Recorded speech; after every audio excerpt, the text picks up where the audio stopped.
magistrados piden a la presidenta de la Corte y resto del Pleno respetar el orden de precedencia en rotación de salas del Poder Judicial. El control de la Sala Constitucional se ha convertido en una lucha de poder en donde todo indica que la presidenta Rebeca Raquel no tiene el sartén del mango, opinan juristas. Diputados de Libre introducen iniciativa de ley para quitar a los militares, ser garantes en la alternabilidad del poder y para quitar personería jurídica a los partidos Nacional y Liberal.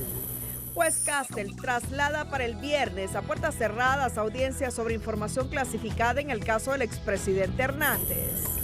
Misión de alto nivel de Estados Unidos encabezada por subsecretario Jacobstein se reúne con COE para abordar corredor logístico interoceánico. CIADI designa tribunal de arbitraje en caso demanda sede próspera luego que el gobierno no nombrara a su representante. Avanza la demanda por más de 10.000 millones de dólares. Fuerzas Armadas ratifican apoyo a coronel requerido por el Ministerio Público por muertes postelectorales en 2017. Organizaciones humanitarias saludan acción de la Fiscalía.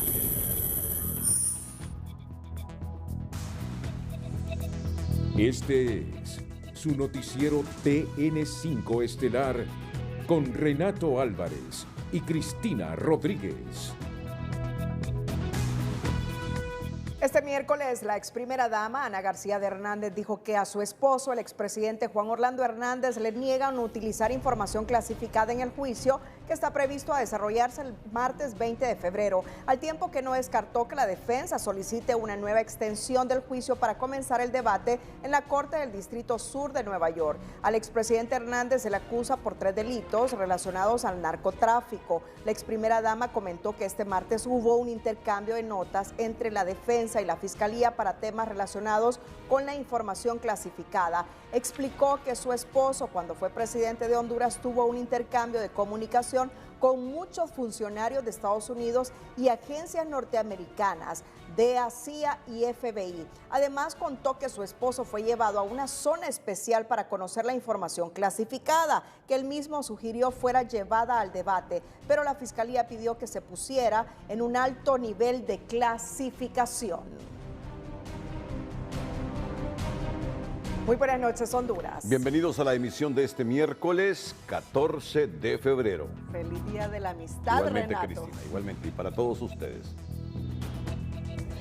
La noticia del día es presentada por Claro. Contrata tu plan postpago de $21.99 con 30 gigas de internet, Facebook y WhatsApp ilimitados. Contratalo en tiendas Claro. La periodista Xiomara Orellana desde Nueva York, la información clasificada que pretende utilizar el expresidente Juan Orlando Hernández en el juicio para su beneficio sigue siendo el tema de debate ahora mismo en este proceso. Xiomara, buenas noches. Sí, buenas noches, Renato. Tal cual. Este día estuvieron reunidos en una sala privada y donde no hubo público la abogada Sabrina Shore junto con la Fiscalía. El objetivo era analizar 9 unidades de información clasificada que provienen de agencias federales, CIA, DEA, Comando Sur y otros agentes y funcionarios de gobierno estadounidense que pretende el expresidente Juan Orlando Hernández incorporar para su defensa y analizar también cuál de esa la Fiscalía la tiene como tal cual lo decían ustedes, con alta confidencialidad. Sin embargo, han habido algunas discrepancias que se siguen sosteniendo en el tiempo. De hecho, esto ha generado que mañana una conferencia de Estado que estaba programada vacara y se convocara a una nueva reunión CIPA para el día viernes a las 3 de la tarde. ¿Qué puede pasar ahí? Pues bueno, pueden pasar muchas cosas, pero lo clave es que el juez va a ver en qué situación está el avance de la revelación de esa información, cuáles son esas discrepancias, si se puede pasar o no al proceso del juicio oral la próxima semana. Y en eso estamos aquí, esperando esa resolución del día viernes, que será la que nos confirmará qué evidencia de ese material clasificado el juez admite para el juicio o descarta. y en esa medida también que tanto se le cumple a la defensa que se incorpore parte de esa información en beneficio del expresidente y la fiscalía que aboga por no revelar la totalidad de esa prueba. Así estamos, Renato, esperando el viernes para ver qué pasa la próxima semana y si vamos a juicio el próximo martes, porque recordemos que el lunes acá en Estados Unidos es feriado nacional. Bueno, pero hay que decirlo, Xiomara, que históricamente se autoriza información clasificada en estos juicios siempre y cuando no afecte la seguridad de los Estados Unidos. Exacto, esas son las valoraciones que hay que hacer, porque, bueno, la ex primera dama hoy planteaba que parte de ella era pública, están en eso, y yo creo que el juez es bien estricto, objetivo, transparente, y va a encontrar ese balance para que las partes lleguen a un punto en común. Y yo creo que él ha sido uno de los que ha afirmado en los últimos días la reiterada necesidad de avanzar en el juicio. Pero vamos a ver, porque este tiempo que le ha dado es precisamente para garantizarle la defensa completa, como menciona la ex primera dama, y para garantizar que él estuvo abierto a dar el tiempo posible y que las partes llegaran, porque recordemos que hoy, justo hoy, se cumplen 2 años de la captura del expresidente Juan Orlando Hernández Alvarado. Y el dilema es que lo que es para Estados Unidos información clasificada de importancia para la seguridad nacional de Estados Unidos, esa puede ser la información que Juan Orlando espera se desclasifique para que le beneficie en la sustentación que hará la defensa sobre él. Así es, y es algo que la Fiscalía solo está velando proteger, porque quien dicta que es clasificado o no la información es la misma agencia federal. Sí. Entonces aquí estamos en esta situación donde la Fiscalía busca que no se revele de acuerdo a la condición con la que se entregó esa información. O sea que no se descarta que ante esta controversia el juicio programado por el juez Castel para el martes 20 de febrero se alargue o se posponga, Xiomara. Es una posibilidad. Aquí este caso, como es de alto impacto y sensible, pues está teniendo un proceso que a todos nos deja por ratos impactados y es una posibilidad que hasta ahorita yo consulté en la tarde con gente que está dentro de ese proceso y me dijeron, por ahorita sí hay esa discrepancia, pero el juicio va el 20. Pero esto mañana puede ser diferente, el viernes puede ser diferente y vamos a ver, pero la definitiva está el viernes a las 3 de la tarde. Y ahí veremos qué ocurre. Xiomara Orellana, enviada especial de tunota.com, con un equipo que lo complementan Cristian Morazán y Oscar Estrada, están llevando toda la información de este juicio, tanto para Emisoras Unidas, para Televicentro, desde luego nuestro noticiero TN5 Estelar y Cristian Morazán para Emisoras Unidas. Gracias, Xiomara. Que pases buenas noches. Una noche tranquila. Con la cobijita ahí por las temperaturas bajas que hay en Estados Unidos. Hoy fue terrible, Renato, sí. Terrible el clima, definitivamente. Bueno, para eso está la colchita. Cierto. Feliz noche. Igual.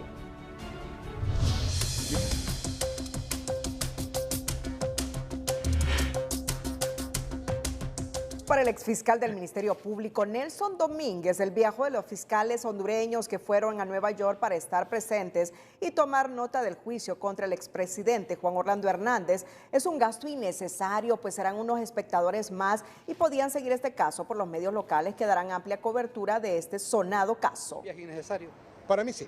Es un gasto que lo estamos haciendo de repente por decir que tenemos un nuevo Ministerio Público, pero eso no le va a dar nada a nada nuevo porque o sea, hay muchos medios de comunicación que están allá de aquí de Honduras como también donde también se puede obtener esta información.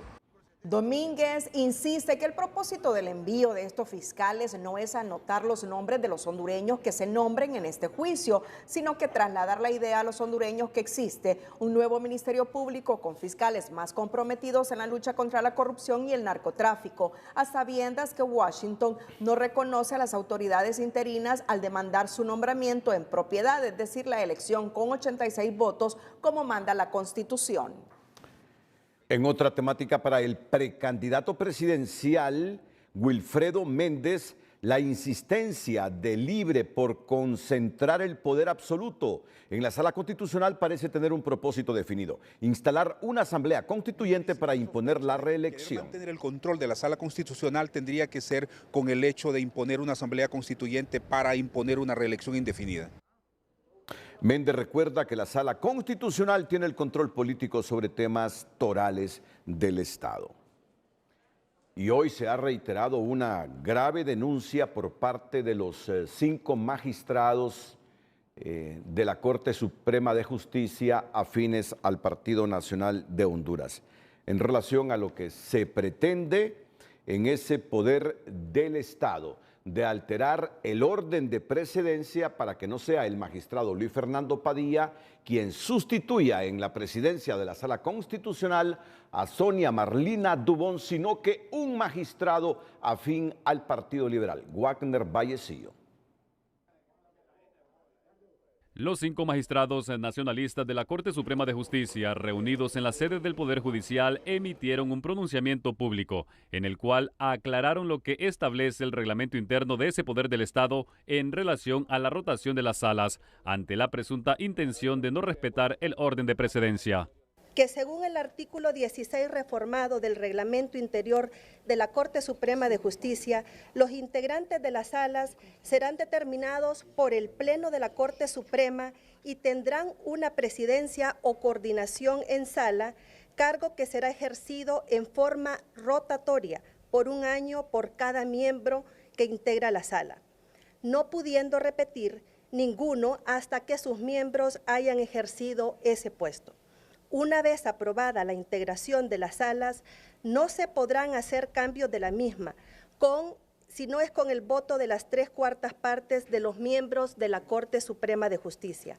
En el pronunciamiento también reiteraron en qué magistrados deben recaer las coordinaciones y presidencias de las salas una vez que se lleven a cabo las rotaciones, según oficio PCSJ número 92-2023 de fecha 17 de febrero del 2023. Una vez integradas, se establece el orden de rotación de las mismas, poniendo en igualdad de condiciones a cada uno de los magistrados que integran las salas para ostentar la presidencia o coordinación de cada una de ellas, de manera rotatoria por un año cada uno de sus miembros. El artículo 2 del reglamento de la Sala de lo Constitucional enuncia que el orden de precedencia entre los magistrados de la sala se establecerá de conformidad con la ley.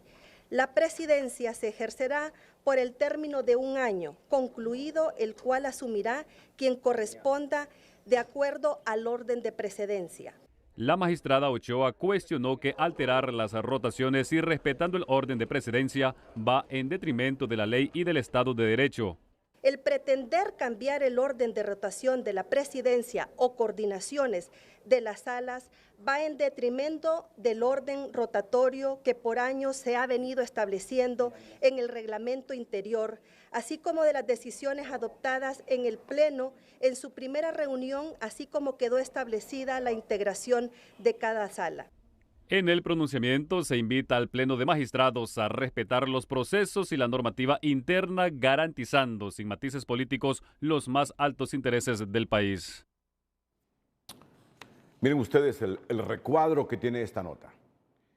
Giro mi cabeza hacia la parte derecha para ver uno de los monitores. Ahora aquí aparece en el mío. Y la palabra de la presidenta de la Corte Suprema de Justicia, que ojalá por el bien del Estado de Derecho no se ponga en entredicho. Si se violenta el orden de precedencia, se estaría dando un mal mensaje al país y al Estado de Derecho, opinan juristas consultados por TN5. En tanto, la presidenta Rebeca Raquel Obando habría faltado a su palabra, evidenciando así que no es ella quien manda en ese poder del Estado. El intento fallido por trastocar el reglamento interno de la Corte no era el único as bajo la manga de Libre para lograr el control absoluto de la Sala de lo Constitucional. Denuncia el magistrado Luis Padilla. La apuesta ahora será elegir por dedocracia a su compañero de pleno Wagner Vallecillo, todo para evitar que asuma la presidencia de la sala. En principio existió un proyecto de reforma, el que en un medio de comunicación circuló. Eso es cierto, es verídico, ¿verdad? Eso existió. Y después lo que se pretende es, como ustedes lo dicen, ¿verdad? Que se pretende, ¿verdad?, imponer al magistrado Wagner Vallecillo, ¿verdad?, en el orden de presidencia. En base al orden de presidencia, Padilla es el llamado a llenar el cargo que dejará la magistrada Sonia Marlina Dubón, esposa del asesor presidencial Enrique Flores Lanza, a partir del próximo 17 de febrero. Pero intereses oscuros y mezquinos del oficialismo estarían frustrando ese movimiento, amplió Padilla. ¿Cuál es el interés de tener el control de la Sala de lo Constitucional y romper el orden de presidencia? Háganse esa pregunta, ¿verdad? ¿Cuál es el interés, verdad? Y no permitir la presidencia en la sala. Entonces les dejo esa interrogante y ustedes hagan sus propias interrogaciones. De llegar a concretarse esta maniobra, se correría el telón y quedarían a la vista las dos fuerzas internas que se disputan el poder, afirma la abogada constitucionalista Ana Pineda, para quien todo parece indicar que la presidenta de la Corte, Rebeca Raquel, irónicamente no es la que tiene la última palabra. Cuando menos dos fuentes de poder, una que detenta formalmente la presidenta de la Corte Suprema, quien avisó al público en general que no habría una intención de este tipo. Y por el otro lado, estaría demostrándose que hay una fuerza superior a ella que estaría tomando decisiones contrarias al principio de independencia judicial. Pero este dirigente político va más allá al insinuar un potencial y dañino acuerdo para los intereses del país entre las cúpulas de los partidos Liberal y Libre, sobre todo porque el magistrado Wagner Vallecillo, según él, tiene un vínculo personal con Gianni Rosenthal, presidente del Partido Liberal. Cuando hay un movimiento de esta naturaleza es porque hay un acuerdo ulterior, un acuerdo superior, y no es Wagner, aquí se trata de Gianni Rosenthal. Gianni Rosenthal es el que impuso a Wagner Vallecillo, conocido de larga data, y esta jugada me hace sospechar, insisto, haciendo de especulador, en un acuerdo que pudiese existir. Si se materializa esta jugada, la Sala de lo Constitucional estaría apartándose del mandato de ser garante de la supremacía de la Constitución, pues sus actuaciones serían motivadas por intereses políticos partidarios, contrarios a la independencia judicial, afirman expertos. Libre se aferra al control de la Sala de lo Constitucional a través de un aliado estratégico del Partido Liberal, haciendo tambalear la promesa de respetar la normativa vigente que hizo la presidenta de la Corte, Rebeca Raquel. José Miguel Álvarez, Telenoticias. Bueno, hasta hace 20 minutos, desde las 9 de la mañana de hoy, habían confirmado a frente la presencia mañana los magistrados de la Corte Suprema de Justicia, Luis Fernando Padilla y Francisca Villela Zavala. Mi sorpresa es que hace 15 minutos dicen que está amenazado el abogado Luis Fernando Padilla, magistrado, por sus mismos compañeros, no sé, por el poder, no sé, y que entonces ante esas amenazas no puede llegar. Y la otra magistrada, Francisca Villela Zavala, que si no viene Luis Fernando Padilla no llega a ella. Yo les diría a los magistrados de la Corte Suprema de Justicia que si ese poder es independiente y si ellos nos prometieron ser independientes como magistrados y no obedecer a los partidos políticos a los que pertenecen, que lo demuestren este jueves llegando a frente. En todo caso, ellos solicitaron el espacio. ¿Cómo es que hasta hace 20, 25 minutos nos comienzan a decir de amenazas y todo eso? Hay que demostrar la independencia. Ustedes no le deben ningún favor a los diputados ni al partido político que los nominó para ser magistrados. De otra manera, solo estarían demostrando que son magistrados débiles, sin independencia, como aparentemente lo está demostrando todo el Poder Judicial en su conjunto. Vamos a ver cómo evoluciona esto en un Estado de Derecho en el que anhelamos nosotros que los poderes del Estado sean independientes y solo complementarios cuando se trate de fortalecer a ese mismo Estado. Seguimos con la agenda informativa, Cristina. La presidencia y el control de la sala constitucional es para los inescrupulosos políticos hondureños sin cultura democrática y faltos de convicción sobre lo que representa el Estado de Derecho, la cereza en el pastel, porque es la sala que conoce los recursos que tienen que ver con la salud democrática del país y quien llegue ahí o puede desempolvarlos o archivarlos según intereses al partido en el poder. Saltar la rotación de la presidencia de la Sala Constitucional sin respetar el orden de precedencia como lo manda la ley no es un antojo navideño de quienes desde afuera mueven los hilos del Poder Judicial. Con el control de la sala pueden hacer lo que ellos quieran, o sea, pueden inclusive hasta citar el precedente que utilizó Juan Orlando para quedarse más allá del periodo que les corresponde. Entonces, por eso precisamente es que hay rotaciones en la sala, para que no predomine una sola visión de un solo magistrado.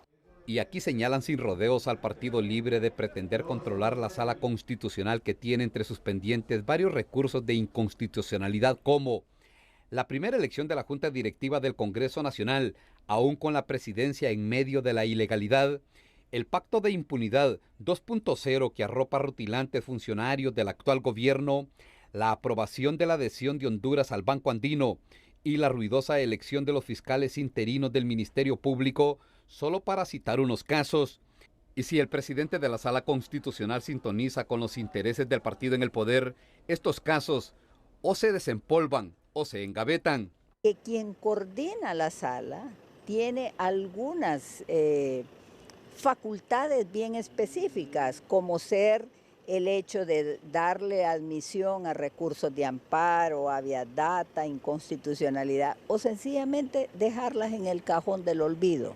Pero también están los reclamos electorales en el último año del presente gobierno con recursos ante la Sala Constitucional que pueden ir desde fraudes en la casilla de alcaldes y diputados hasta reconocer o rechazar una elección presidencial o resolver el espinoso tema de la Asamblea Nacional Constituyente.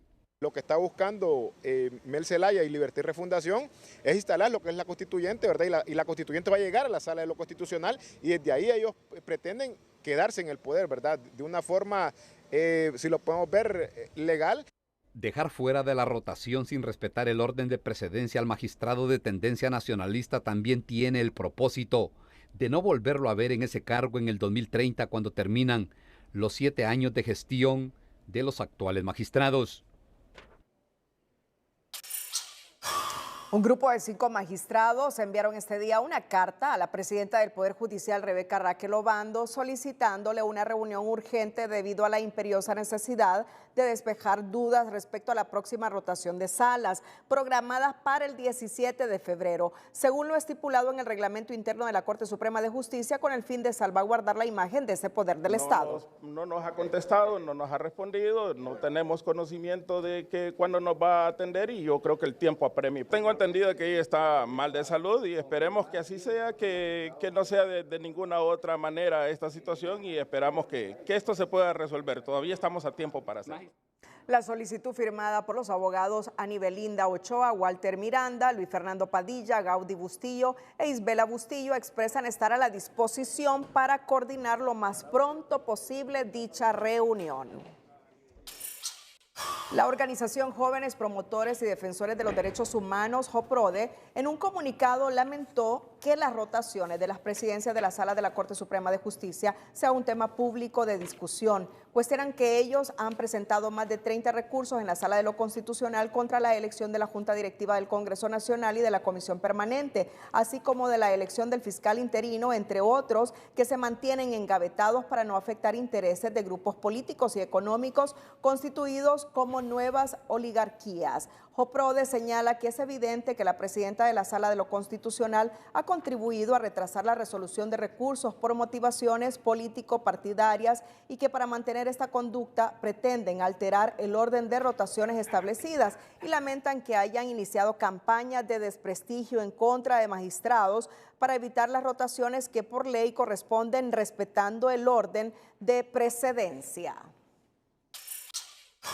Mediante un comunicado, la influyente organización internacional Abogados Sin Fronteras, la Fundación para el Debido Proceso, CESPAD, entre otros, advirtieron hoy que el anuncio de reestructuración en varias unidades fiscales anticorrupción que hicieron las autoridades del Ministerio Público viene a desestabilizar a la UFERCO y sus equipos técnicos especializados y con ello ponen en riesgo los avances en la lucha contra la corrupción en Honduras al reproducir la dinámica de ataques y aislamiento que ha enfrentado la unidad en los últimos años. Recuerdan que la nueva administración del Ministerio Público más bien prometió fortalecer a la UFERCO y aumentar sus recursos y equipos. Sin embargo, hasta la fecha no han adoptado ninguna medida que venga a poner solución a los problemas estructurales de la unidad. Destacaron que la UFERCO, su equipo y sus procedimientos de trabajo representan una de las iniciativas más valiosas que el Estado de Honduras, con el apoyo de la cooperación internacional, han logrado poner en marcha para el combate a la corrupción e impunidad.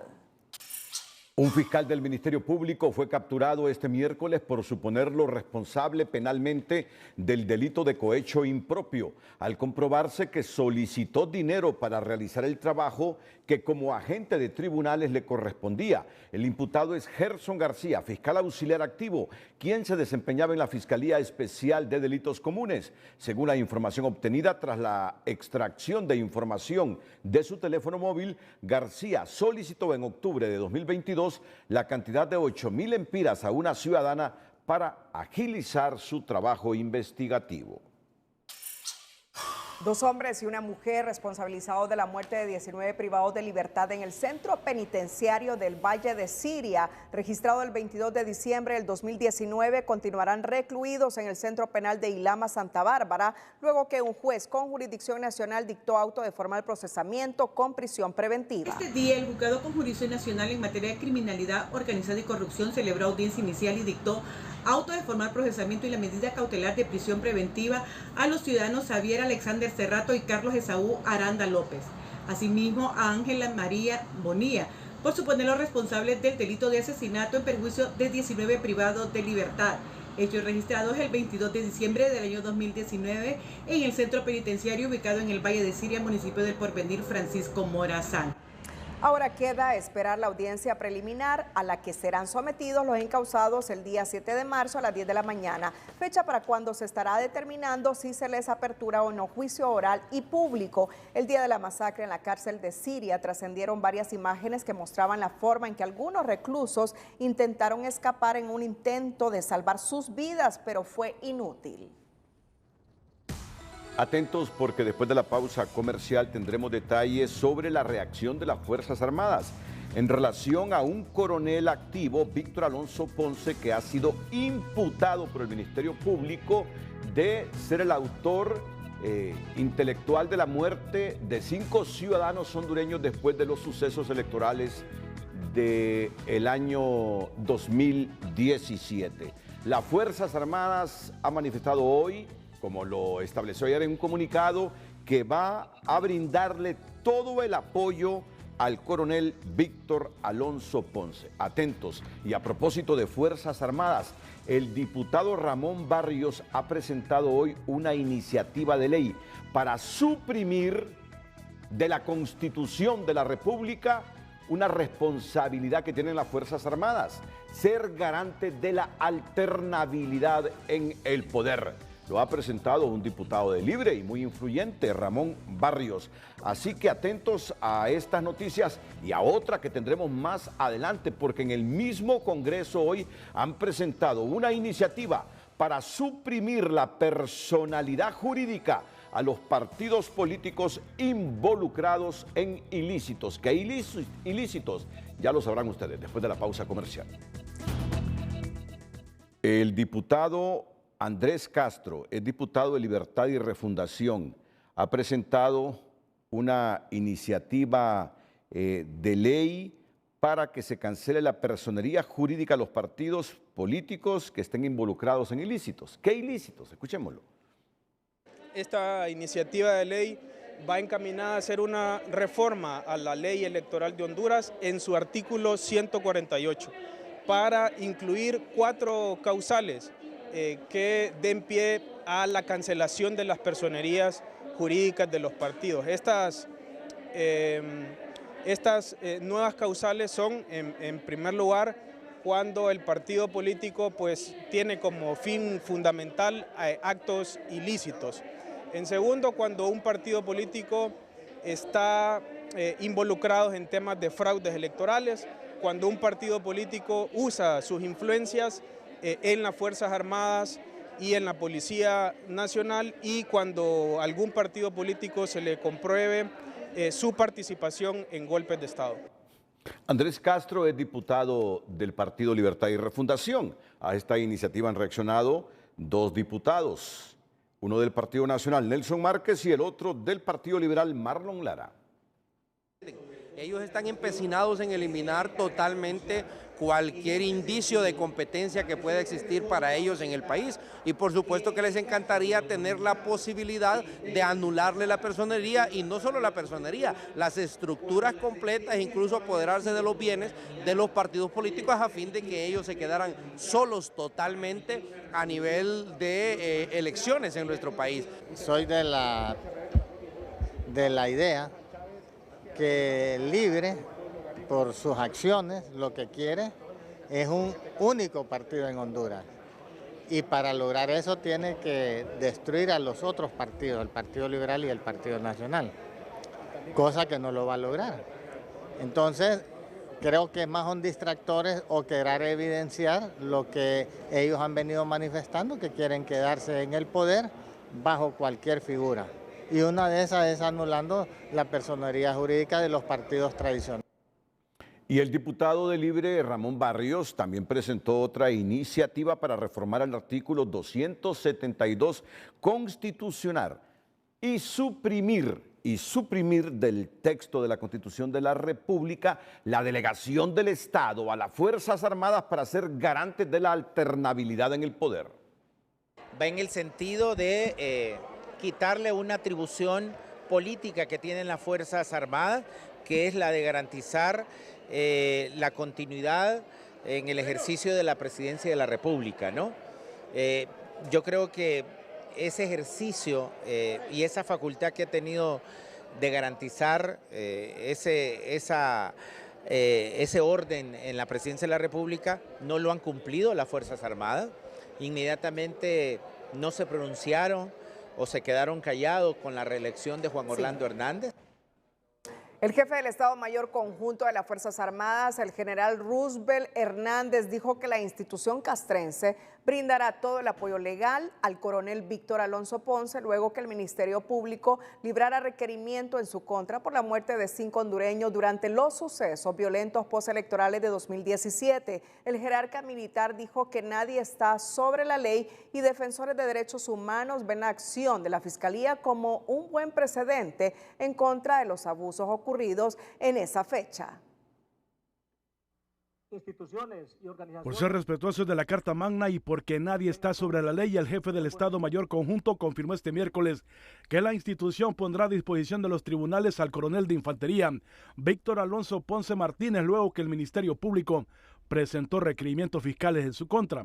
La institución pues es una institución que se sujeta a lo que es la Carta Magna y con eso pues estamos demostrando pues que la institución no está por encima de la ley. Hoy pues ayer salió ese comunicado, hoy nosotros el coronel se estará presentando en el juzgado competente de acuerdo a los términos ya que se han dialogado con las autoridades competentes. El coronel Víctor Alonso Ponce Martínez se desempeña actualmente como director de Información Estratégica de las Fuerzas Armadas. Cabe recordar que el Ministerio Público presentó en las últimas horas ante el juzgado penal requerimiento fiscal con orden de captura contra el coronel Ponce Martínez por suponerlo responsable de 5 delitos de homicidio ocurridos en protestas postelecciones en 2017 en San Pedro Sula. Esta acusación y requerimiento fiscal se sustenta en el hecho investigado por parte del Ministerio Público, donde se determina que el coronel Ponce Martínez dio la orden a varios elementos de la Policía Militar a abrir fuego con sus armas de reglamento en contra de los manifestantes de ese momento. Las Fuerzas Armadas brindará la asistencia necesaria al coronel para que proceda a responder las acusaciones ante la autoridad competente. Y a proporcionarle los servicios técnicos legales necesarios para que ejerza su derecho a la defensa. Y siendo que la acusación formulada refiere a supuestos actos en el ejercicio del deber, la institución está obligada a brindarle la asistencia necesaria para que proceda a responder la acusación ante la autoridad competente. Organizaciones defensoras de los derechos humanos acuerpan la decisión del Ministerio Público como un recordatorio que nadie está por sobre la ley y que los abusos en materia de derechos humanos no deben permitirse. Saludable para la impartición de justicia, para demostrar de que nadie está por encima de la ley, para también elevar que los temas en materia de derechos humanos son importantes. Positivo que cualquier jerarca, ya sea policial o militar, esté precisamente ante la justicia y que pueda demostrar con hechos si sus actuaciones fueron prudentes o no prudentes. Sin embargo, este jefe del Estado Mayor Conjunto de las Fuerzas Armadas cree que las investigaciones deben ser profundas sobre esos casos para no dejar dudas. No sé qué habrá sucedido en este caso, pero la verdad es que si alguien hace o comete un delito, es a título personal. Y no puede ser que le den una orden, nadie le va a dar una orden para que vaya a asesinar a otra persona de abajo. Debe investigarse. Claro, debe investigarse bien, porque aquí hay mucha tela que cortar. Las Fuerzas Armadas reiteran a la sociedad que están a la disposición de colaborar con las autoridades operadoras de justicia a fin de que se esclarezcan esos hechos. Bueno, luego que la ministra del Trabajo asegurara en TN5 anoche que no existe en el país cierre de empresas ni desempleo, hoy el COEP le presenta cifras de las empresas que han cerrado y que al menos 30,000 hondureños se han quedado sin empleos. Atentos a esta noticia luego de la pausa comercial. Pero antes, si no tiene ingresos fijos, en Educación Financiera le enseñamos cómo manejar y llevar mejor sus finanzas personales. Educación Financiera es presentada por Banpaís. Regresan las clases y las compras de los útiles escolares. Divídelo todo a 0% interés con tus tarjetas de crédito Banpaís. Revise sus gastos, los de su hogar y establezca metas. ¿Qué tal hacer un balance mensual de sus finanzas personales y familiares? Puede idear en familia alguna forma de disminuir gastos, establecer metas y celebrar a fin de mes con una cena o una noche de cine. Reevalúe la importancia de algunos gastos. Inicie con pequeños cambios, como comprar menos comida en la calle o desplazarse en bicicleta o a pie. Ello puede significar una gran diferencia en el control de su presupuesto. Examine su endeudamiento y tome decisiones. Haga una lista de las deudas que provienen de créditos, préstamos y tarjetas de crédito. Busque su tranquilidad financiera a través de refinanciamientos o la búsqueda de mejores condiciones. Luego que la secretaria del Trabajo asegurara que no existe cierre de empresas ni desempleo en Honduras, como afirma el sector privado, hoy el COEP presentó cifras de cierre de empresas y pérdidas de al menos 30,000 empleos en la maquila, mientras los académicos indican a la funcionaria que datos en poder del Instituto de Estadísticas afirman o establecen que cerca de 1 millón de hondureños esperan migrar por falta de oportunidades y de empleo, y que esa realidad no puede ser obviada. Economía Hoy es presentada por Banco de Occidente. Tenemos 72 años fieles a nuestra esencia, apoyando al pequeño de hoy haciendo el grande del mañana. Nosotros como Secretaría de Trabajo no tenemos la formalidad de alguna determinada empresa que nos diga estamos cerrando, necesitamos acompañamiento. La secretaria de Trabajo, Saraí Serna, afirmó que no se han cerrado empresas ni se ha incrementado el desempleo. Sin embargo, los empresarios de la maquila y el Consejo Hondureño de la Empresa Privada aseguran que cerraron varias plantas y se perdieron más de 30,000 empleos en el último año. La verdad que el país no tiene generación de empleo en este momento. Si es generación de empleo informal, en la calle hay bastantes informales, pero eso no es empleo ni es digno ni es formal. Más allá de las discusiones entre el gobierno y el COEP, la situación del empleo es crítica, indica el jefe del Departamento de Economía de la máxima casa de estudios, quien dice que respeta la opinión de la secretaria de Trabajo, pero explica que las cifras y la realidad del país plantean todo lo contrario. Respetamos su opinión, pero la realidad del país nos plantea todo lo contrario. El principal problema, el problema de corto plazo, el más urgente, que tiene que atender el gobierno de la República es la generación de empleo. No se están generando los puestos de trabajo que demanda el crecimiento vegetativo de la población. De acuerdo con la última encuesta del Instituto Nacional de Estadísticas, cerca de 1 millón de hondureños tiene intenciones de emigrar por falta de empleo. Debido a que 7 de cada 10 hondureños tienen problemas de empleo, desde la academia y sociedad civil reiteran el llamado al diálogo para buscar salidas en conjunto a esta crisis. La gente lo que quiere es tener una oportunidad de trabajo. Si usted no encuentra una oportunidad de mejorar sus ingresos, entonces ¿qué alternativa tiene? Dos cosas, o se dedica a actividades ilícitas o migra del país, ¿verdad? No hay otra salida para eso. Entonces debemos sentarnos, escucharnos, ¿verdad? En un diálogo franco, en un diálogo constructivo. Tiene que ser un diálogo integral, llamar desde el gobierno, que es el líder, a todos los sectores de la sociedad que puedan contribuir, que disminuyan un tanto su agenda política y que le dediquen más al país. También indican que es urgente que el gobierno genere certidumbre para atraer inversión, de lo contrario la economía seguirá estancada en un crecimiento del 3% que no mejora la vida de los hondureños. Sara Carranza, Telenoticias.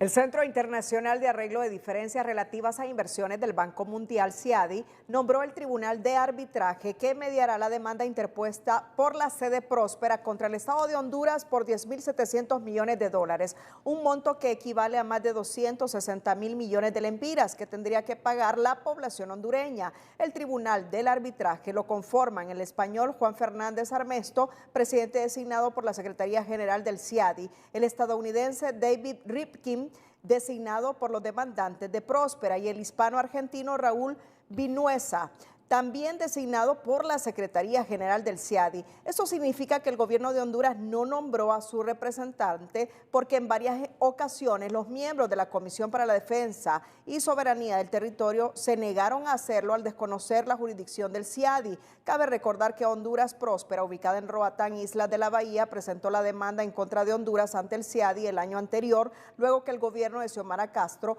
derogó la Ley de Zonas de Empleo y Desarrollo Sede. Los inversionistas argumentan que el Estado está incumpliendo el Tratado de Libre Comercio entre Centroamérica y Estados Unidos, CAFTA. Así es que el CIADI nombra Tribunal de Arbitraje en caso de Próspera contra Honduras por una demanda de $10.700 millones. El Estado se negó a nombrar el representante en este Tribunal de Arbitraje. A ver cuál es el desenlace de esto. Y si fallan contra nosotros, a ver quién paga esos $10.000 millones.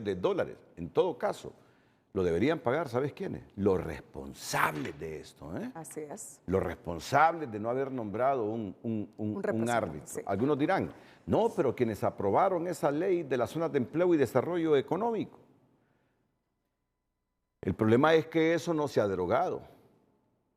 Faltó la ratificación constitucional. Están vigentes. Y el gobierno actual cree que se irrespetó o que es ilegal lo que hizo Próspera de demandar o ir a un arbitraje demandando a Honduras en este Centro Internacional de Arbitraje porque primero debieron agotar las instancias locales. A eso se basan. Pero ya está nombrado, ya están nombrados los árbitros y el Estado no nombró a nadie. Y de por medio está una demanda de $10.000 millones contra el Estado de Honduras. Así que a ti te tocará pagar si fallan en contra de nosotros. ¿Crees que es justo eso? No, claro que no es justo. Bueno, pero así estamos. Una delegación de funcionarios del gobierno de los Estados Unidos se reunió este miércoles con directivos del Consejo Hondureño de la empresa privada para abordar el futuro del corredor logístico interoceánico, un proyecto de gran trascendencia para el desarrollo de Honduras que tendría un costo superior a los 10.000 millones de dólares, un monto equivalente a más de 246.000 millones de lempiras.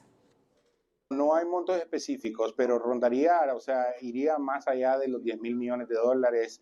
Eso se va a determinar hasta que estén todos los estudios completos que identifiquen cuáles van a ser los flujos de ingresos para Honduras en los que esto resulte y cuán rentable sería entonces hacer inversiones en infraestructura. La reunión contó con la participación de más de 20 funcionarios estadounidenses de 6 distintas instituciones, incluyendo el Departamento de Estado, la Oficina de la Vicepresidenta Kamala Harris, la Corporación Financiera para el Desarrollo, el Departamento de Comercio, la Agencia de Comercio y Desarrollo USAID y el Partnership for Central America.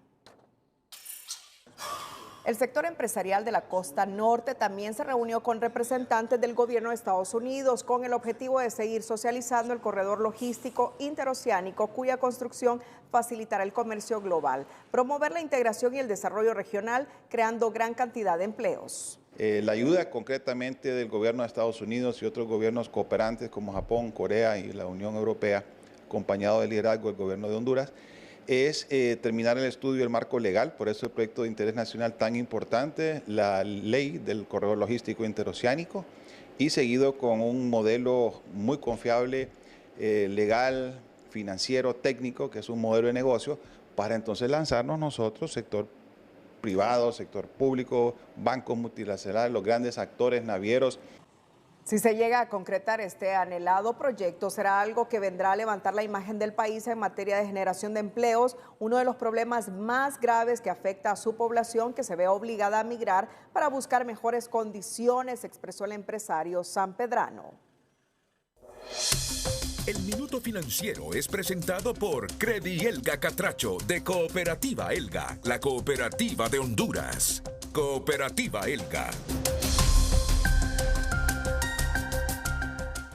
La deuda externa de Honduras cerró en 9.371 millones de dólares al 31 de diciembre de 2023, lo que representó una leve disminución del 1.7% respecto al año anterior, ya que se registró una cantidad de pagos de capital por 610 millones de dólares, una cantidad superior que los desembolsos recibidos por los organismos multilaterales de crédito, que sumaron 437 millones de dólares. Esto indica que durante el año anterior se mantuvo el nivel de la deuda externa. Sin embargo, en estas dos últimas semanas, sobre todo, se aprobaron préstamos por más de 1.100 millones de dólares que tiene que pagar la población hondureña con sus impuestos.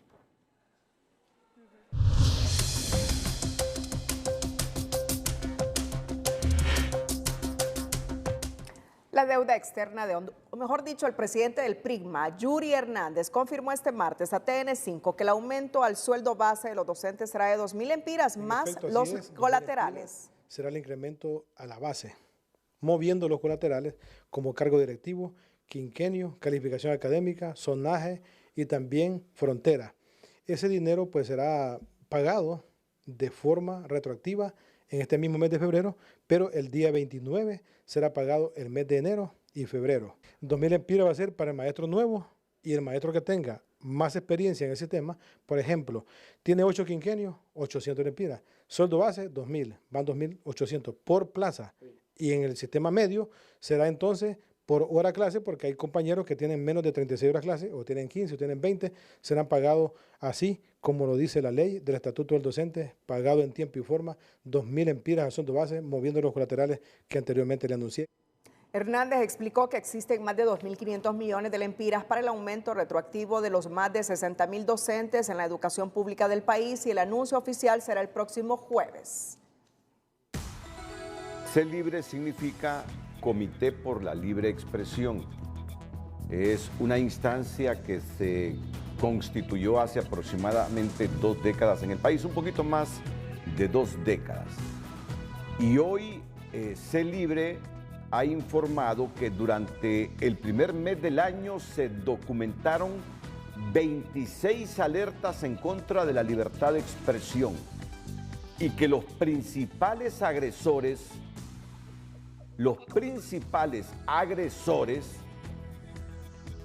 son funcionarios del actual gobierno, entre ministros y directores de oficinas públicas. Atentos a esta noticia. Pero antes, Leslie Martínez es una de las pocas floristas certificadas que tiene el país y que este Día del Amor y la Amistad fue muy visitada por los sanpedranos que se enamoraron de sus detalles y arreglos florales. Es la historia de nuestra emprendedora de este miércoles. El emprendedor de hoy es presentado por Banco Ficosa. Queremos que llegues lejos. Banco Ficosa.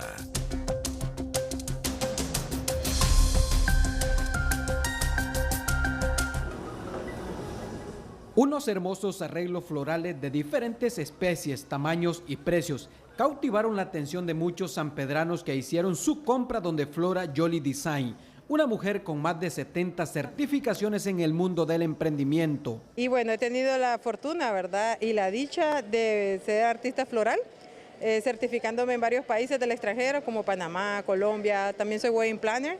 Leslie Martínez es experta en muchos campos, capaz de reinventar en cada temporada especial del año. Sus arreglos florales son especiales porque la duración de su producto es en base a la preparación que adquirió como florista certificada. Eso se debe al conocimiento que hemos adquirido, ¿verdad? En todos los cursos, talleres que hemos sacado fuera del país, de preservación de flores y conocimiento de todo, tratamientos y todo lo que se necesita para que la flor dure bastante. Entonces, la gente cuando nos compra flores siempre nos pregunta que por qué no duran tanto. Bueno, es por eso. Al final del día, el conocimiento es poder. Su marca Leslie Flora Design es muy reconocida en San Pedro Sula debido a la variedad de servicios que ofrece al cliente. También soy chef profesional. Tengo todo lo que es montaje y organización de eventos, servicio de catering, tengo una línea de joyería artesanal también, diseño vestuario de fantasía, he ganado certámenes internacionales de belleza con mejor traje típico, bueno, y también todo lo que es decoración, hago carrozas, escenarios, maquetas, vitrinas. Si desea cotizar su servicio, puede encontrar las redes sociales como Flora Jolie Design o puede comunicarse al celular 3241-3609.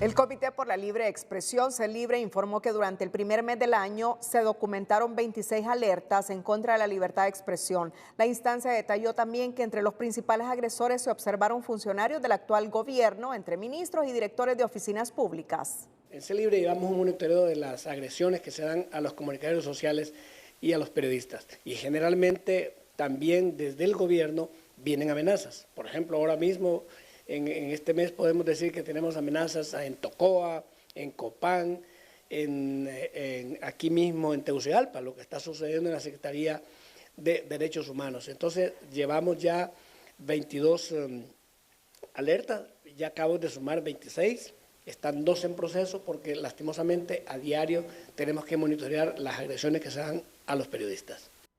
El representante de CELIBRE detalló que Francisco Morazán fue el departamento donde más se generaron agresiones a la libertad de expresión en enero de 2024, seguido de Copán, Atlántida y Santa Bárbara. Entre diciembre de 2023 y enero de 2024, los defensores de los derechos humanos han sido objeto de al menos 310 agresiones, denunció la Red Nacional de Defensoras de los Derechos Humanos, siendo los más afectados los defensores de las tierras y territorios, y según los expertos, esta virulencia irá al alza. Y entre los principales agresores destacan autoridades públicas. Las defensoras de las mujeres es el otro grupo con mayor número de amenazas e intimidaciones, se asegura. La situación de las defensoras de derechos humanos enciende las alarmas por el alto grado de vulnerabilidad en que se encuentran. Solo entre los meses de diciembre y enero se registraron 310 agresiones contra activistas hondureñas y lo más preocupante es que los ataques y la conflictividad irán a la alza. Se han documentado miles de denuncias y agresiones. El tema es qué estamos haciendo con esas agresiones y denuncias. Y yo creo que aquí hay que hacer llamados reiterativos a que la conflictividad va a continuar, va en aumento y no hay respuesta a las instituciones en temas de cómo presentamos las denuncias, si realmente hay respuesta. Se están llevando a cárceles y a juicios a los responsables de las agresiones a las defensoras, y no solamente agresiones y amenazas, sino qué está pasando también con la deuda de impunidad en relación al asesinato de defensoras y defensores del territorio. Según el más reciente monitoreo de la Red Nacional de Defensoras de Derechos Humanos en Honduras, las más afectadas con un 46% de las agresiones fueron las defensoras de tierras y territorios, y seguido con un 44% se ubican las defensoras de los derechos de las mujeres. En el Comisionado Nacional de los Derechos Humanos expresan su preocupación porque los principales perpetradores de las agresiones fueron autoridades públicas. Se deben de mejorar los parámetros de atención por parte de los funcionarios públicos y también la aceptación de la crítica constructiva que sociedad civil realiza a través de defensores de derechos humanos o de cualquier otra persona que se pronuncie al respecto. Lo que se devela es la necesidad de garantizar a través de un mecanismo de protección las medidas adecuadas para contrarrestar la violencia que se genera en contra de las defensoras de derechos humanos, en vista de que su papel es fundamental y trascendental en los estados democráticos de derecho. El hostigamiento, la violencia psicológica, campañas de desprestigio, daños a la propiedad, incitación a la violencia y amenazas fueron las principales agresiones sufridas por las defensoras hondureñas. De acuerdo con esta feminista, el escenario de violencia en contra de las mujeres es incontrolable y lo peor es que transcurre a la vista y paciencia de las autoridades. El problema es mayúsculo, es grande. Lo que tiene que hacer más esfuerzo, invertir más recursos, ser más agresivas en la protección, porque está la voluntad, se están haciendo cosas, pero todavía falta mucho. Nosotras estamos inseguras en cualquier espacio. Francisco Morazán, Atlántida, Colón, Islas de la Bahía, Lloro, Cortés y La Paz fueron los departamentos donde más se registraron las agresiones, situación que motivó a los entrevistados por Telenoticias a sugerir la activación de los mecanismos de protección adecuados para salvar la vida de las defensoras y activistas. Gabriela Lobo, Telenoticias. Este jueves, el rector de la Universidad Autónoma, Odir Fernández, denunció que el juez ejecutor que lleva el caso del sindicato SIDA-UNA, que tiene demandada a la alma mater por más de 113 millones de lempiras y que fue denunciado de prevaricato, busca salir del país para evadir su responsabilidad. En tanto, el dirigente del CITRA-UNA, el histórico sindicato universitario, exhorta a sus colegas de la otra gremial reflexionar para no seguir dañando las arcas universitarias.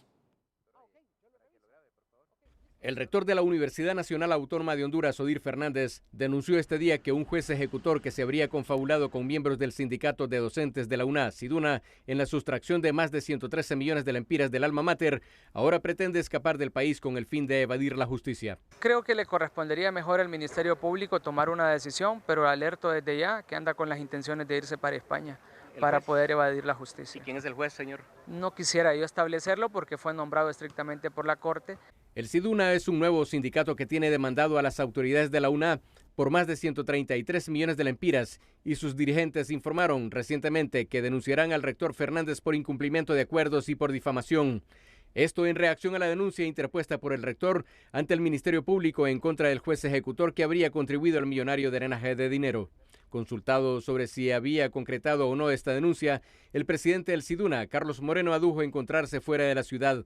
Pero dirigentes del CITRA-UNA rechazan el accionar de los miembros del otro sindicato por considerar que estos están afectando los intereses económicos de sus compañeros de trabajo y no representan los intereses de la mayoría de empleados de la principal casa de estudios. Claro que esto afecta el aspecto financiero de la universidad y entonces se confluye a que la universidad tenga mayores problemas financieros.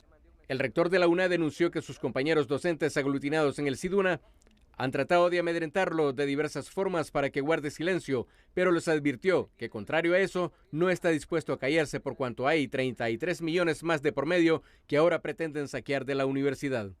Presenté una denuncia por la sustracción descarada de más de 113 millones de lempiras y pretenden actualmente sustraernos 33 millones de lempiras y pretenden amedrentarme para que yo me quede callado, pero más bien me van a hacer hablar más. Eric Mairena, Telenoticias. Unos 40 médicos hondureños, entre ellos especialistas, han sido despedidos de forma injustificada por la Secretaría de Salud y se presume que sus plazas serán otorgadas a médicos cubanos con un salario de $2,000. La ministra Carla Paredes justifica la llegada de los galenos cubanos y en el Colegio Médico muestran su preocupación al afirmar que existen en el país unos 11,000 médicos desempleados y que están despidiendo personal médico calificado para suplantarlos por extranjeros. Las denuncias de despidos de galenos hondureños generan mucha preocupación en el Colegio Médico, donde aseguran que al menos 40 casos han sido despidos injustificados, mientras circula en el ambiente la contratación de médicos especialistas cubanos que llegarían al país recibiendo un salario de unos $2,000. En cuanto a lo que el salario, que ellos insisten en que es un estipendio, bueno, dicen que van a ser $2,000 de estipendio. ¿Por qué entonces no le decimos estipendio al salario de los médicos hondureños y le damos $2,000 de estipendio a los médicos hondureños? Nosotros encantados de que nos cambien la modalidad del salario a modalidad de estipendio por $2,000, pero sí con todos los derechos laborales del país. En el gobierno señalan que se debe cubrir las necesidades básicas de los médicos cubanos, por lo cual se les entregará un estipendio. Aseguran que los extranjeros vienen a apoyar al país realizando una labor que no han querido hacer muchos galenos hondureños. Comen y hay que darles de comer. Y eso hay que garantizárselos igual que la vivienda, porque no lo va a dejar usted en la calle. Estos señores tienen una jornada mínima de 8 horas. ¿Cuántos tienen las nuestras? 6, ¿verdad? De verdad, cuando queremos sacar de contexto y desmeritar la labor o el esfuerzo del país y de los países amigos por ayudarnos, todo el mundo habla de la mora quirúrgica, pero a nadie le interesa controlarla, porque es que eso es lo que le da de comer. Según los datos del Colegio Médico, hay unos 11,000 galenos hondureños desempleados y es incongruente que se esté despidiendo el poco recurso humano contratado para traer personal extranjero. Se están despidiendo recurso humano que se necesita dentro de los hospitales, como ser médicos especialistas, y también hemos visto cómo están trayendo médicos especialistas de otros países, ganando sin embargo hasta 3 y 4 veces más de lo que gana un médico hondureño. En la sociedad civil opinan que la situación solo demuestra la falta de una estrategia puntual por parte de las autoridades. Exigen no politizar la salud del pueblo hondureño. No se visualiza una estrategia orientada a darle respuesta a la población y eso es lamentable, porque si seguimos politizando el sistema de salud, lo que vamos a tener como resultados es una población más enferma, pero también una población molesta, insatisfecha con el gobierno de turno. Lo más preocupante de todo es que mientras el tema toma cada vez más tintes políticos, en medio se encuentra el pueblo hondureño, los pacientes que exigen atención médica de calidad y una reducción inmediata de la alta mora quirúrgica. Gabriela Lobo, Telenoticias. Hola, ¿qué tal? Qué gusto saludarles. Inicio presentándoles el mapa NASA que justamente nos ilustra sobre los focos de calor, que desde la semana pasada les anunciamos estos focos de calor y ya se han presentado incendios forestales peligrosos en nuestro país y también en zonas urbanas. Así que atención con eso, porque estos incendios forestales hacen que también las temperaturas suban y tenemos la tendencia por el calentamiento global, más esos incendios entonces se disparan. Estos son los valores que esperamos para esta jornada de jueves. Sensaciones térmicas de 40 en la zona sur, aquí en el centro y occidente de 30, en la costa norte llegan a 31 y llegan hasta 33 en la región oriental. Pero no solo eso, además los incendios forestales pues liberan dióxido de carbono y por eso tenemos picos altos de emisiones. Al menos aproximadamente 1.100 millones de toneladas de dióxido de carbono, cortesía de nosotros los seres humanos, están ahí arriba en la atmósfera calentando nuestro planeta y desencadenando en fenómenos extremos. Esta jornada de jueves será caracterizada por condiciones cálidas. Ya observamos un sistema anticiclónico que está dominando el Caribe y el efecto que estaba produciendo un leve frente frío, dejando chubascos dispersos en la costa norte, se diluye completamente y ya no tenemos posibilidad de precipitación para esta jornada en ningún punto del país. Lo que sí tenemos es un alza pues bastante elevada, un índice ultravioleta peligroso, extremo, de 14. Así que protegerse la piel y los ojos, porque esto es acumulativo y degenera en cáncer.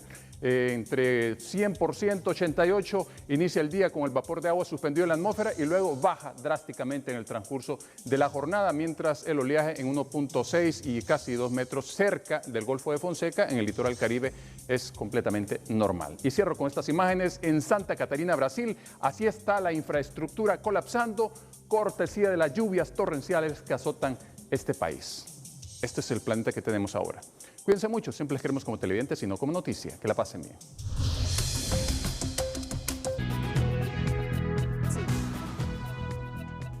Tenemos aquí un pequeñito debate con Cristina, porque justamente a las 2 de la tarde yo envié al chat de TN5, léeme lo que tituló Bild. Bild es el periódico más vendido de Europa, es un periódico alemán. Gracias a la traducción ahora puedo leer Bild. Claro, sí. Ok. Inmediatamente. ¿Cuál es el titular de Bild? Veo el titular, yo lo traduje, obviamente dice, Estados Unidos alarmado, y pone entre comillas, Putin envía una bomba atómica al espacio, pero ese es el titular nada más, como correcto, el enganche de la noticia. De Bild. Cuando ya leo es un periódico texto, europeo y alemán, los alemanes son fiables. Claro, cuando ya empiezo a escudriñar un poco, entonces empieza a hablar que la capital estadounidense, Washington, se ha iniciado especulaciones sobre una posible amenaza a la seguridad nacional en los Estados Unidos, aunque no revelaron cuál era esa amenaza, ¿verdad?, nacional. Entonces, pero Bill, es interesante porque Bill titula...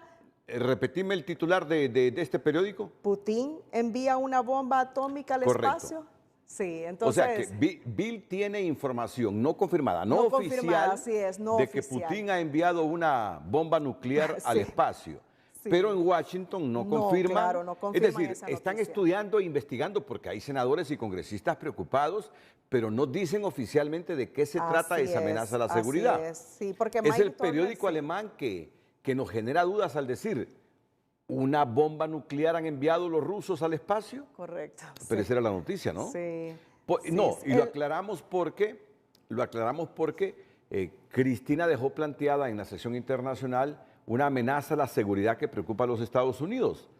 Pero claro, ella tiene razón cuando dice, fue el periódico alemán el que dijo, una bomba nuclear que ha enviado Putin al espacio. Claro, es un periódico tan popular en Europa, no digamos en Alemania, en Europa, Bild, que cuando dice algo es para que pongamos las bardas en remojo. Claro, y debe haber ¿Qué información tendrán ellos? Sí, exacto, así es. Sí, me está diciendo nuestra productora Raquelita Lazo la otra información que revelaste tú en TN5. Que falleció lamentablemente la periodista Cruzcaya Alice. Es que cuando el golpe de Estado ella vino representando a CNN o algún canal mexicano. No, a CNN porque ella era corresponsal. A CNN, ¿verdad? Sí, era corresponsal. Sí. Fue una periodista muy beligerante en esa cobertura de 3 semanas, un mes, pero hoy ha fallecido. Pero no se han revelado las causas de la muerte o la causa de la muerte de Cruzcaya Alice, así es. Que es otra de la información que destacaste. Bueno, nos quedamos con esa duda de Bill, ¿verdad? Si en efecto esa es la amenaza a seguridad que tiene preocupados los congresistas y senadores estadounidenses de que Putin ha enviado una bomba nuclear al espacio. Sí. Qué cosas, imagínate. Bueno, vamos a lo local. Volvemos a nuestra patria de 112,000 y un poquito más de kilómetros cuadrados, porque Carlos Llanes nos dice que van a transformar el servicio público de transporte aquí en la capital de la República, que lo venimos escuchando desde hace tiempo, pero ahora miren ustedes lo que nos dice Carlos Llanes de la transformación, ¿de qué se trata? Todo parece indicar que la vieja promesa de modernización del transporte urbano en la capital será una realidad en cuestión de días.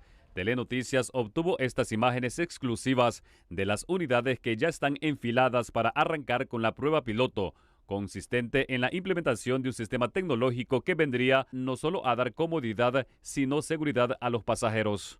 Las cámaras en tiempo real, que tendrá un videogol la Secretaría de Seguridad donde las pueden monitorear. Está el botón de pánico que da la ubicación donde está ese incidente y donde los agentes de seguridad pueden darle la respuesta al ciudadano que aborda nuestras unidades. La cámara de reconocimiento facial que puede ver si está enlazada con la base de datos de la Policía Nacional, quién tiene una orden de captura y en qué unidad de transporte abordó.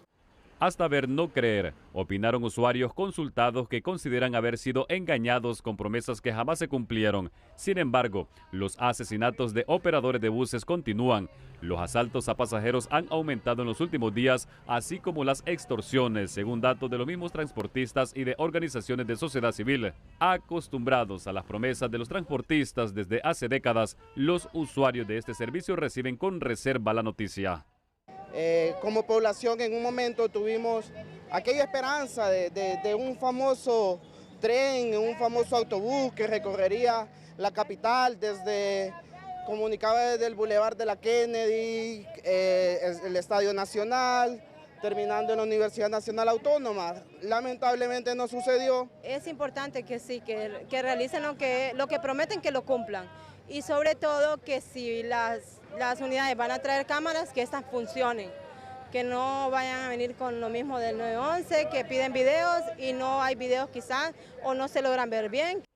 Los abusos por parte de los propios operadores de las unidades es parte del problema del mal servicio en el transporte urbano, algo que también terminará con estas nuevas unidades. Prometen transportistas que cambiarán la modalidad de contrato a los conductores. Ya no hay un pleito de ruta, se trata de que el conductor sea un conductor certificado, que tenga su horario de trabajo, que tenga su salario quincenal y mensual, que tenga sus derechos laborales y así evitar accidentes y tener el control de nosotros de la flota. Esta imagen corresponde a una prueba del sistema de cámaras monitoreadas en tiempo real instaladas en rapiditos que circularon por varias rutas de la capital. Experimento que resultó según lo esperado, revelaron los transportistas. Cerramos la emisión estelar. A continuación, las 5 de TN5. Feliz noche.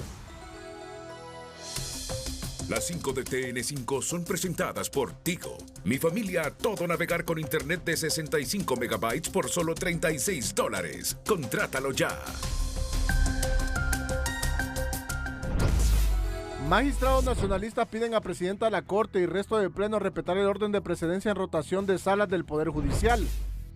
El control de la Sala Constitucional se ha convertido en una lucha de poder, en donde todo indica que la presidenta Rebeca Raquel Obando no tiene el sartén del mango, opinan juristas. Diputados de Libre introducen iniciativas de ley para quitar a los militares ser garantes en la alternabilidad del poder y para quitar personería jurídica a los partidos Nacional y Liberal. Juez Castel traslada para el viernes a puertas cerradas audiencia sobre información clasificada en el caso del expresidente Hernández. CIADI designa tribunal de arbitraje en caso de demanda sede próspera, luego que el gobierno no nombrara a su representante. Avanza la demanda por más de $10.000 millones.